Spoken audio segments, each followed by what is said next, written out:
오늘 말씀은 잠언 4장 1절부터 9절 말씀입니다. 구약성경 914페이지입니다. 아들들아, 아비의 훈계를 들으며 명철을 얻게 주의하라. 내가 선한 도리를 너희에게 전하노니 내 법을 떠나지 말라. 나도 내 아버지에게 아들이었으며 내 어머니 보기에 유약한 외아들이었노라. 아버지가 내게 가르쳐 이르기를 내 말을 내 마음에 두라. 내 명령을 지키라. 그리하면 살리라. 지혜를 얻으며 명철을 얻으라. 내 입의 말을 잊지 말며 어기지 말라. 지혜를 버리지 말라. 그가 너를 보호하리라. 그를 사랑하라. 그가 너를 지키리라. 지혜가 제일이니 지혜를 얻으라. 내가 얻은 모든 것을 가지고 명철을 얻을지니라. 그를 높이라. 그리하면 그가 너를 높이 들리라. 만일 그를 품으면 그가 너를 영화롭게 하리라. 그가 아름다운 관을 내 머리에 두겠고 영화로운 면류관을 내게 주리라 하셨느니라. 아멘. 성장하는 자녀들을 키우면서 어려움을 느낀다라고 합니다. 그 어떤 어려움을 느끼느냐? 다름이 아니라 이 세대 차이로 인한 어려움을 느낀다라고 이렇게 말씀하십니다. 부모와 자녀 간의 세대가 차이가 있으니 그 문화와 환경에 따른 그 어려움을 말하는 것입니다. 전에는 나 때는 이러지 않았어 라는 말이 어린 세대들을 바르게 훈계하기 위한 그런 말이었겠지만, 지금은 나 때는 이라는 말만 해도 꼰대라는 말을 듣기가 쉽습니다. 이 젊은 세대가 듣기에는 그리 그 말이 달갑지가 않다라고 하는 것이겠죠. 그래서 이 젊은 세대들을 대하기가 두려워 할 말 하안이라고 하시는 분도 계십니다. 무슨 말의 줄임말인지 아시겠습니까? 하고 싶은 말은 많으나 하지 않겠다라고 하는 겁니다. 이 재미있는 표현이지만 그 의도를 생각하면 씁쓸함을 감출 수가 없습니다. 그런데 정말 믿음 가운데 있는 이 신앙을 바르게 지켜나가고 있는 부모, 이 어른이라면 우리가 이 젊은 세대, 우리 자녀들을 대하면서 정말 두려워야 될 것이 있습니다. 그게 무엇인가? 다음 세대, 이 젊은 세대가 다음 세대가 되지 않고 다른 세대가 되지 않을까라고 하는 그런 두려움입니다. 세대 차이를 두려워하는 것이 아니라 정말 우리가 두려워해야 되는 것은 신앙의 차이다라고 하는 것입니다. 부모가 예수를 잘 믿는다고 하여 자녀도 예수를 잘 믿는다는 보장이 없습니다. 부모의 믿음이 고스란히 자녀에게도 스며든다라고 하는 그런 보장이 없습니다. 이는 성경 사사기 말씀에서 우리가 찾아볼 수가 있습니다. 사사기는 이 약속의 땅 가나안에 정착한 이스라엘 백성들이 하나님을 외면하는 내용을 담고 있습니다. 모세를 통하여 이 출애굽하여 가나안으로 나아가는 출애굽 세대가, 그 세대가 이제 지나고 가나안 땅에 정착한 가나안 세대가 일어났습니다. 그렇게 소망했던 약속의 땅에 정착했는데 이 가나안의 세대들은 다음 세대가 되지 못하고 다른 세대가 되었습니다. 이 사사기 2장 10절 말씀을 함께 읽겠습니다. 시작. 그 세대의 사람도 다 돌아갔고 그 후에 일어난 다른 세대는 여호와를 알지 못하며 여호와께서 이스라엘을 위하여 행하신 일도 알지 못하였더라.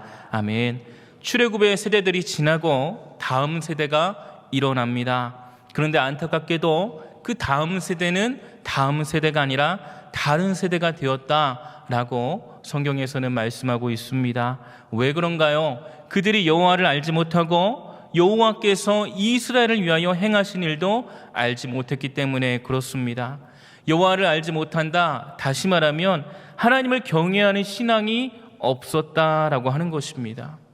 왜 이런 일이 발생하게 되었을까요? 그것은 신앙의 대를 잊지 못했기 때문에 그렇습니다.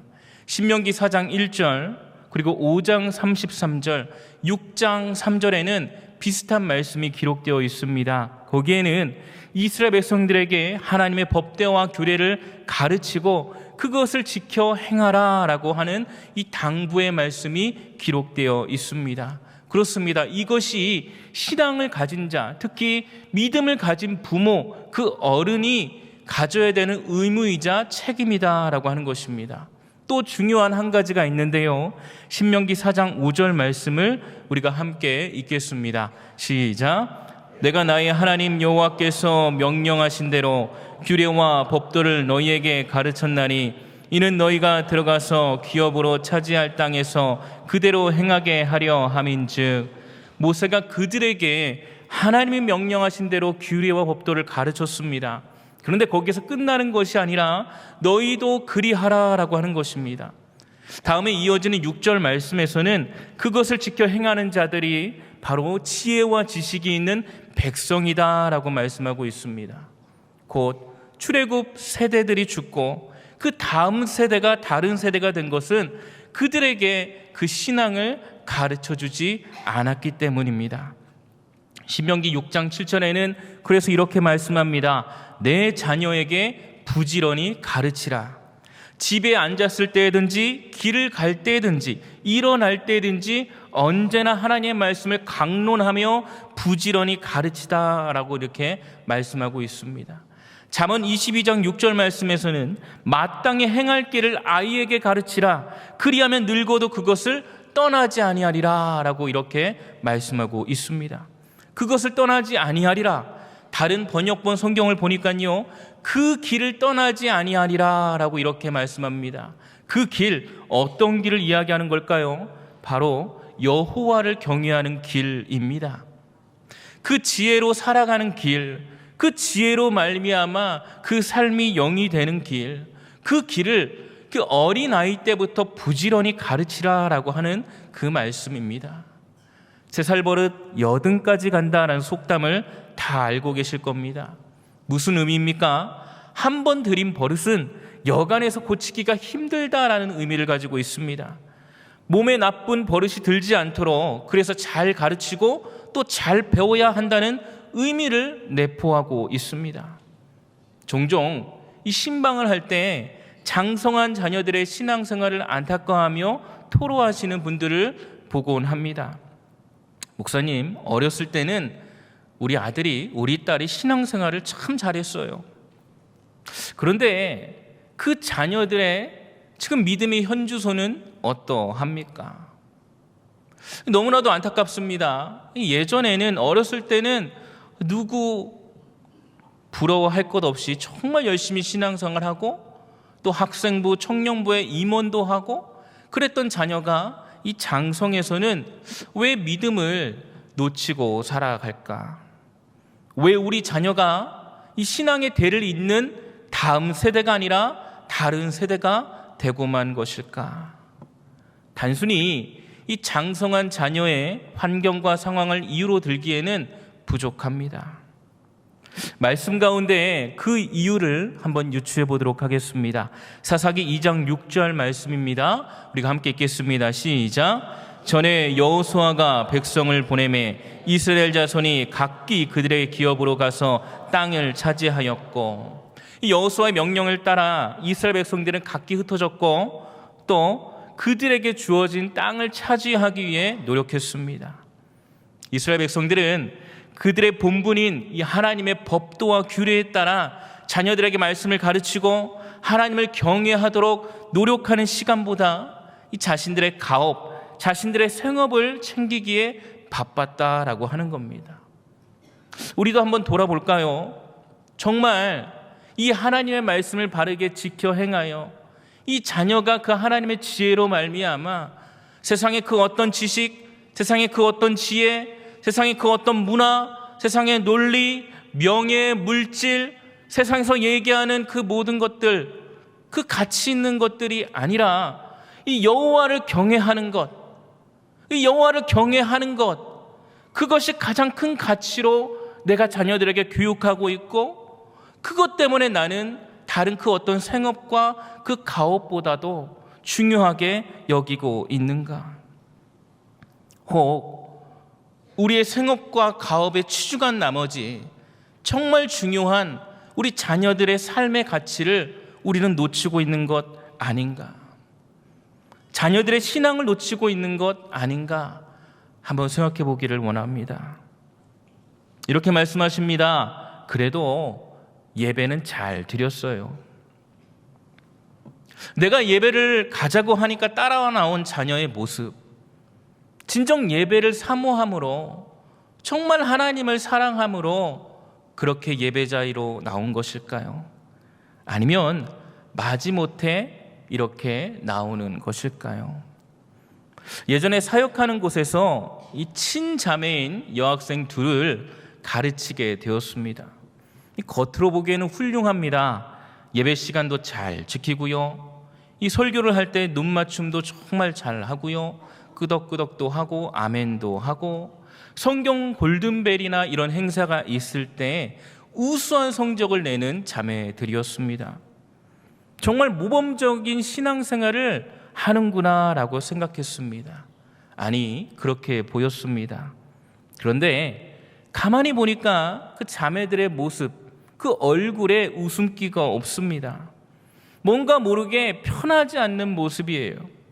걱정되는 그 마음 가운데 한번 이렇게 만나서 이야기를 나눴는데 속마음을 들려줍니다. 속마음은 충격적이었습니다. 이렇게 이야기하는 겁니다. 저는 교회 나오는 게 기쁘지 않습니다. 제가 교회 나오고 열심히 하는 것은 부모님이 주시는 용돈 때문입니다. 그 말에 당황하기도 하지만 오히려 너그럽게 아야 좋네, 하나님께 예배도 드리고 용돈도 받고 얼마나 좋아 하면서 일부러 무거운 분위기를 가볍게 낮추려고 노력했습니다. 근데 그 친구의 말은 거기에서 끝나는 것이 아니에요. 더 중요한 말을 합니다. 예배를 드리는데 마음이 불편하더라라고 하는 거예요. 이유인즉슨 말씀을 듣는데 뭔가 찌릿찌릿하기도 하는 그런 찔림이 있었다라고 하는 거예요. 그때 한창 나눴던 말씀은 신명기 6장 4절 이하에 있는 말씀인 쉐마의 말씀이었습니다. 들으라라고 하는 하나님의 말씀이었어요. 이 쉐마의 말씀은 하나님께서 이스라엘 백성들에게 하신 중요한 명령이자 신앙의 핵심이 되기도 합니다. 중요 내용이 무엇입니까? 너는 마음을 다하고 뜻을 다하고 내 힘을 다하여 내 하나님 여호와를 사랑하라. 이 말씀을 나누는데 성령께서 감동하셔서 그 친구에게 찔림을 주신 겁니다. 그 말씀이 믿음의 목적이 아니라 개인의 사사로운 유익을 챙기며 그 자리를 지키고 있던 그 자매의 마음을 감동케 한 줄로 믿습니다. 그러면서 이어진 설교에서 예수님이 말씀하신 들을 귀 있는 자는 들을지어다 라는 그 말이 정말로 가슴에 꽂혔다라고 하는 겁니다. 꼭 나를 보고 하나님이 나를 표적하여 이 표적 설교하고 있는 것처럼 그렇게 느껴졌다라고 하는 말을 했습니다. 그러면서 참 불편하다라고 이렇게 이야기했는데요. 그 친구가 얘기하는 불편함은 거북하고 괴롭다라는 표현이 아닐 것입니다. 성령께서 역사하셔서 이 세상의 도를 버리고 하나님께로 나아가는 과정 가운데 있는 그 씨름이 바로 그 불편함으로 표현된 것입니다. 사랑하는 여러분, 이 다음 세대, 우리 자녀가 회복하는 길은, 다시 세워지는 길은 오직 하나님의 말씀밖에 없는 줄로 믿습니다. 자녀들에게 줘야 되는 가장 큰 가치, 깨닫게 해야 되는 그런 진리는 여호와를 경외하는 것, 바로 그것인 줄로 믿습니다. 말씀을 통하여 세상의 도를 버리고 십자가의 도를 얻게 됩니다. 썩어져가는 옛 구습을 버리고 새 생명을 얻게 되는 것입니다. 그 말씀으로 예수님을 통하여 생명을 얻고 영생의 길로 나아가는 줄로 믿습니다. 우리의 자녀들, 이 꿈나무 세대가 다른 세대가 아니라 다음 세대로 세워지려면 우리가 신앙의 대를 잇고 마땅히 가르쳐야 될 이 하나님의 말씀을 전해야 될 줄로 믿습니다. 본문의 1절 말씀에서는 아들들에게 이 아비가 교훈하고 있는, 훈계하고 있는 그 말씀을 기록하고 있습니다. 어떤 것을 훈계하고 있을까요? 바로 하나님의 지혜입니다. 잠언에서 이 지혜의 가르침을 전달할 때 주로 활용하는 방법이 바로 아비가 아들에게 전하는 그런 방법입니다. 잠언은 1장부터 끝장이 31장까지 이 표현을 계속하고 있습니다. 그렇다면 왜 잠언은 이런 형식을 취하고 있을까요? 학자들은 아버지가 아들에게 가르치는 교육의 방법을 통하여 지혜를 배우는 자로 하여금 마치 아버지에게서 듣는 것과 같은 이 겸허한 자세로 지혜를 배워야 한다라는 뜻을 담고 있다라고 이렇게 이야기합니다. 낮아지고 겸손한 자세로 지혜를 대해야 된다라고 하는 거죠. 다시 말해서 그만큼 지혜가 중요하다라고 하는 겁니다. 그렇다면 지혜가 의미하는 것은 무엇일까요? 지혜는 일반적으로 세상을 살면서 겪게 되는 많은 문제들을 해결하는데 올바른 기준을 제시해 줍니다. 또 인간의 삶을 바른 길로 인도하는 지표가 되기도 합니다. 그런데 이 잠언에서는 이 세속적인 지혜가 아니라 이 하나님 나라, 하나님께서 우리에게 말씀하시는 그 지혜를 알려줍니다. 왜냐?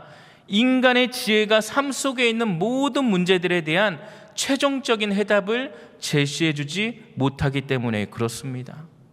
진정 우리의 삶 속에 있는, 우리 자녀들의 삶 가운데 있는 이런 여러 가지 문제들 가운데 답을 제시해 주고 그들의 삶을 바른 길로 인도하는 그 지표가 무엇이냐? 바로 하나님의 지혜인 줄로 믿습니다. 잠언 9장 10절 말씀을 우리가 함께 읽겠습니다. 시작. 여호와를 경외하는 것이 지혜의 근본이요 거룩하신 자를 아는 것이 명철이니라. 아멘. 비슷한 말씀인 잠언 1장 7절에서는 여호와를 경외하는 것이 지식의 근본이다라고 이렇게 말씀하고 있습니다. 여호와를 경외하는 것이 모든 지혜와 지식의 뿌리이며 본질이다라는 말씀입니다. 그것이 바로 최고의 지혜, 이 지혜의 핵심이라는 것을 강조하고 있는 말씀입니다. 삶의 모든 문제의 근원은 하나님께 있습니다. 하나님을 우리가 정말 온전히 알 때에, 하나님을 바르게 알 때에 그 해답도 찾게 되는 것입니다. 중요한 것은 이 잠언에서 말씀하고 있는 이 하나님의 지혜는 열려 있다라고 하는 것입니다. 특정한 누군가에게 그 누군가를 대상으로 그 주시는 말씀이 아니라 하나님을 경외하는 자, 하나님을 경외하며 그 믿음으로 살아가는 자들에게 적용할 수 있는 보편적인 진리가 된다라고 하는 것입니다. 그러니까 하나님을 경외하는 자라면 이 하나님의 지혜로 말미암아 그들의 삶이 보호받고 그들의 삶이 영이 된다라고 하는 것입니다. 그렇다면 여호와를 경외한다라는 말은 구체적으로 무엇을 뜻할까요? 가장 큰 의미는 두려움입니다. 두려워한다는 것입니다. 누구를 두려워한다는 것입니까? 바로 여호와 하나님을 두려워한다는 것입니다. 여기서 말하는 두려움은 이 공포와 같은 의미에서 무섭다라는 그런 의미가 아닙니다. 이 두려움 안에 내포되고 있는 말은 인정과 신뢰입니다. 하나님은 사랑의 하나님이십니다. 그러나 공의의 하나님이시기도 합니다. 그분은 우리를 사랑하시지만 죄는 미워하십니다. 그리고 그에 따른 대가를 분명히 치르게 하십니다. 때문에 우리는 하나님 말씀에 순종하여 그분을 인정하고 신뢰하며 나아갈 때에, 그분의 뜻대로 준행하며 살아갈 때에 하나님의 뜻을 온전히 이룰 수가 있는 것입니다. 그 하나님의 지혜로 말미암아 우리 삶 가운데 하나님의 영광을 나타낼 수가 있는 겁니다. 또한 우리 하나님 여호와 하나님은 전능하신 하나님이다라고 우리는 고백합니다.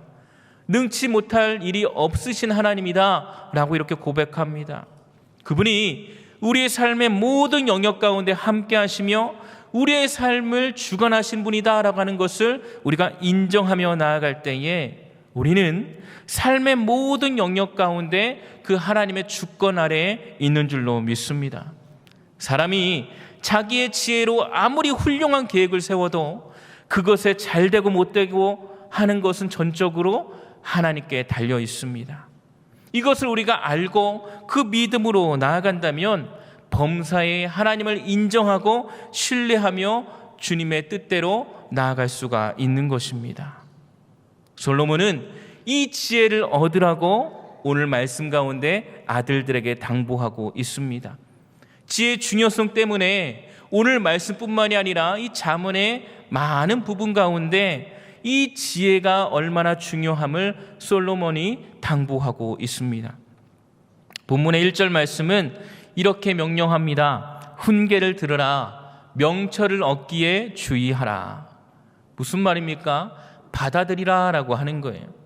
마음으로 받아들이라 라고 하는 것입니다. 그 훈계를, 그 명철을 얻기에 주의하라 라고 하는 말을 이 마음 가운데 받아들이라 라고 하는 거예요. 누가 누구에게요? 아비가 아들들에게. 무슨 말입니까? 아비로서 정말 중요한 것, 이 자녀들에게 주는 어떤 선물이라고 하는 것은 무엇이냐? 이 지혜의 중요성을 알려주고 그것을 수용하는 것이 중요함을 깨닫게 해주는 것입니다. 다시 말해서 하나님을 아는 것이 얼마나 중요한 것인지, 이 하나님을 아는 삶이 얼마나 가치 있는 삶인지 알려주는 것이 정말 중요하다라고 하는 것입니다. 여기에서 더 중요한 것은 무엇이냐? 말뿐이어서는 안 된다라고 하는 것입니다. 따라해 볼까요? 말뿐이어서는 안 된다. 그럼 어떻게 될까요? 내가 먼저 실천해야 됩니다. 본을 보여주는 자가 되어야 된다라고 하는 것입니다. 이것이 바로 신앙의 대를 잇는 핵심입니다. 내 부모가 옆에 계신 어른이 아무리 좋은 말씀을 해준다라고 할지라도 그분의 모습을 볼 때에 그분이 하신 말씀 가운데 그 어떤 열매도 나타나지 않는다면, 본이 되는 모습이 없다라고 한다면 무슨 소용이 있을 수 있겠습니까? 정말로 이 하나님의 지혜가 이 자녀들의 삶 가운데, 믿는 자들의 삶 가운데 중요하다라는 것을 우리가 깨닫는다면, 아니 나는 그것을 알고 있다면, 그래서 누군가에게 그 진리를 전해야 된다라고 한다면 먼저 내가 본이 되어야 될 줄로 믿습니다. 앞에서 언급한 것처럼 이스라엘 백성들은 하나님의 말씀으로 자녀를 가르치고 강론해야 되는 의무가 있었습니다. 왜냐하면 그것은 2절의 말씀처럼 선한 도리가 되기 때문입니다. 이 선한 도리라고 하는 말은 유익한 교훈이 된다라고 하는 거예요. 그 유익이 무엇입니까? 지혜는 삶에 있어서 가장 중요한 가치다라고 하는 것입니다. 본문의 4절 말씀을 이어서 함께 읽겠습니다. 시작. 아버지가 내게 가르쳐 이르기를 내 말을 내 마음에 두라. 내 명령을 지키라. 그리하면 살리라. 그의 아버지, 그러니까 다윗은 솔로몬에게 가르쳤습니다. 내 말을 내 마음에 두라. 내 명령을 지키라. 그리하면 어떻게 하고요? 살리라. 이것이 무엇입니까? 바로 지혜로운 삶을 이야기하고 있는 것입니다. 그리고 이 말은 조상 대대로부터 이어진 가르침입니다. 명령을 지키라. 그리하면 살리라. 이 말씀은 신명기에 기록된 말씀과 일치되는 말씀입니다. 여호와를 경외하는 것, 곧 하나님의 말씀을 지키고 행함이 온전한 삶을 이루는 길이다라고 하는 것입니다. 5절에는 이렇게 말씀합니다. 지혜를 얻으며 명철을 얻으라. 내 입의 말을 잊지 말며 어기지 말라. 여기서 얻으라라고 하는 말은 원어로 카나입니다. 이 단어는 돈을 주고 구입한다라는 그런 원어적 의미를 가지고 있습니다. 다시 말해서 이 지혜는 그 어떤 대가를 지불해서라도 가치가 있기 때문에 얻어야 된다라고 하는 거예요.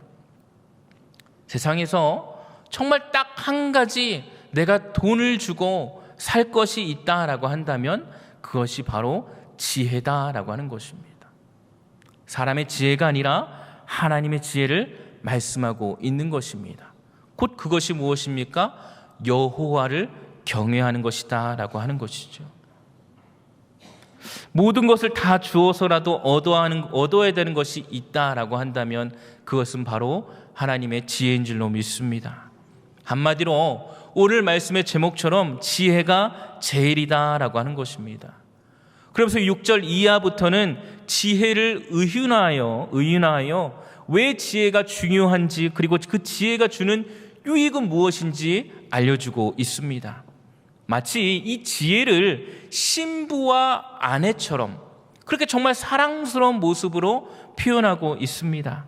그래서 6절 이하의 말씀 보면 지혜를 버리지 말고 지혜를 사랑하고 지혜를 높이 들고 지혜를 품으라 라고 이렇게 말씀하고 있습니다.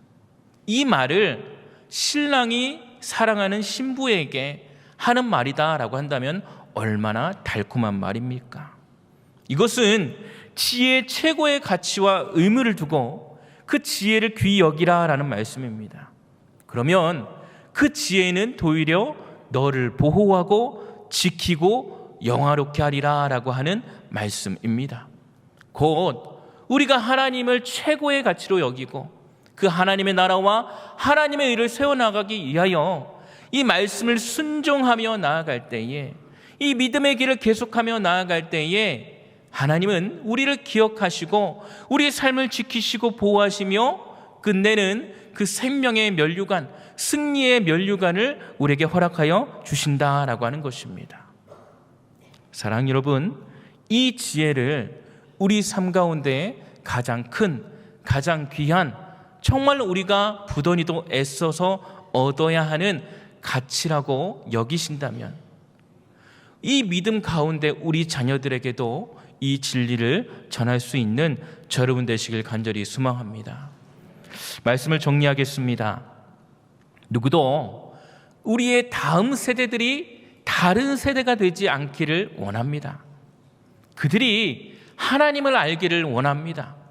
하나님이 그들의 삶 가운데 행하시는 일, 아니 이전의 조상 대대로부터 행하셨던 일, 앞으로도 행하실 일들을 알기를 원합니다. 그러면서 진정 그들이 꿈나무 세대, 하나님의 꿈을 꾸는, 하나님의 꿈을 가지는 그런 세대가 되기를 원합니다. 그러기 위해서 우리가 어떻게 해야 됩니까? 주의 교훈과 훈계로 가르치고 바르게 양육해야 될 줄로 믿습니다. 솔로몬의 당부처럼 지혜를 전달해 줘야 됩니다. 퓨리탄 리폼드 신학교의 총장인 조엘 비키 목사님은 그의 저서 하나님의 약속을 따르는 자녀 양육에서 다음 세대를 키우는 부모의 직임을 세 가지로 구분하고 있습니다. 그 세 가지는 선지자, 제사장, 그리고 왕입니다. 선지자는 하나님의 뜻을 가르치는 자를 말합니다. 제사장은 하나님이 원하는 예배자가 될 수 있도록 지도하는 자입니다. 왕은 주의 교훈과 훈계로 자라날 수 있도록 양육해야 되는 그런 자입니다. 다시 말하면 부모는 선지자, 제사장, 왕 노릇하며 하나님을 알게 하고 그 지혜로 자녀의 삶이 영이 될 수 있도록 도와줘야 된다라고 하는 것입니다. 하나님의 지혜로 그들의 삶이 정말 가치 있는 삶이라는 것을 우리가 깨달아 알게 해야 될 줄로 믿습니다. 왜 그렇습니까? 우리가 뉴스나 이런 사회 면면을 보면 우리의 다음 세대들, MZ라고 하는 그런 젊은 세대들, 그들이 소망을 가지고 희망을 가지고 정말 꿈을 꾸며 살아가기가 참으로 힘겹다는 것을 우리는 보게 됩니다. 어디에서 그들은 소망을 가질 수 있으며, 어디에서 그들은 꿈을 꿀 수가 있으며, 어디에서 그들은 기회를 잡을 수가 있을까요? 세상 어디에도 그들을 기다려주거나 그들을 가르쳐주거나 그들을 세워주는 곳이 없습니다. 그럼 가정 안에서는 정말 그들을 세워주고 그들을 보살펴주고 그들이 다칠세라, 그들이 아플세라, 그들이 어디나 부딪힐세라 그렇게 지키고 보호하는 곳이 가정입니까? 한번 생각해 보시길 바랍니다. 내 자녀가 집에 왔을 때 정말 평안함을 누리는가? 아니면 뭔가 모르게 그런 불편함을 느끼는가? 혹 그 말이 나의 언어와 행동 때문에 그렇진 않습니까? 사람의 말이, 이 사람의 생각이, 이 사람의 지혜가 이 자녀를 올바르게 키운다고 하는데 오히려 이 자녀가 망가져 감을, 이 자녀가 점점 수그러져 감을 우리는 혹 보고 있지는 않으신가요? 사랑하는 여러분, 사람의 말은 주님의 거룩한 십자가 앞에 내려놓으시고 하나님의 말씀만 붙들며 정말 하나님을 경외하는, 정말 하나님의 지혜로 그들의 삶이 보호받고 그들의 삶이 지켜지고 그들이 그 믿음 안에서 하나님의 나라와 하나님의 의를 세워갈 소망을 가질 수 있도록 그렇게 부단히 애써주시는 우리 모든 성도가 되시길 간절히 원합니다. 이 말씀은요, 단지 자녀의 친족 부모에게만 국한되는 말씀이 아닙니다. 주님의 몸된 공동체에서 꿈나무 세대를 세우기 위한 그 기도와 헌신을 아끼지 않는 여기 계신 분들이 바로 영적인 부모입니다. 여러분들이 우리 다음 세대를 볼 때에 걱정스러운 마음, 염려스러운 마음으로 혹 보시는 그런 마음, 눈길이 있다면 그것은 감추시고 하나님이 주시는 그 믿음 안에서 정말 기대하고 소망하며 혹 염려되는 마음이 있을지라도 그들에게 그럴 때에 더욱더 하나님의 지혜를 가르쳐 주어 다른 곳으로 가지 아니하고 하나님이 기뻐하시는, 하나님이 원하시는 그런 소망의 길로 나아갈 수 있도록 인도하는 저 여러분 되기를 원합니다. 특별히 오늘 오후는 교육위원회 헌신 및 장학금 전달식으로 예배를 드립니다. 하나님 앞에서 교육위원회가 헌신할 수 있는 것이 무엇일까 한번 생각해 보았습니다. 근데 말씀을 준비하면서 하나님 주시는 감동이 무엇이냐면 다른 헌신이 아니라 바로 이 꿈나무 세대들이 이 믿음으로 살아갈 수 있도록 도와주는 헌신이다라는 깨달음을 주셨습니다. 그 길만이 우리의 미래 세대들이 다른 세대가 아닌 다음 세대로 불리는 그 은혜를 누리게 될 줄로 믿습니다. 무엇보다 우리가 먼저 이 기록된 말씀을 바르게 지켜 행하고 우리의 모든 것을 다해 하나님을 사랑하고 그 지혜를 얻는 것이 가장 귀한 삶의 가치임을 깨달아 본이 되기를 원합니다.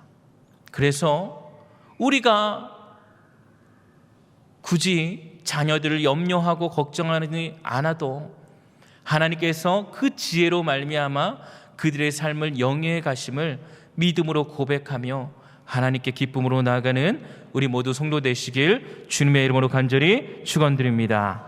기도하겠습니다.